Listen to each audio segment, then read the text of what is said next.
ধেমাজি জিলা পৰ্যায়ৰ শুভ উদ্বোধন ইতিমধ্যে হৈ গৈছে।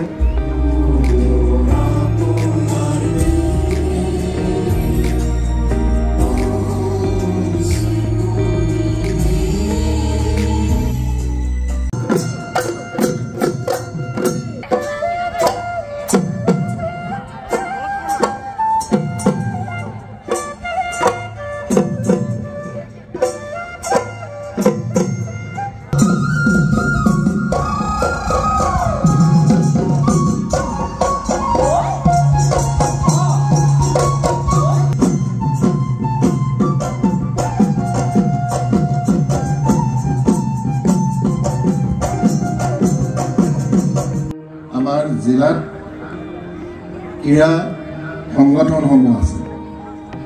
মই সকলোকে অনুৰোধ জনাম যাতে খেলুৱৈসকলক সুন্দৰভাৱে নিৰীক্ষণ কৰে।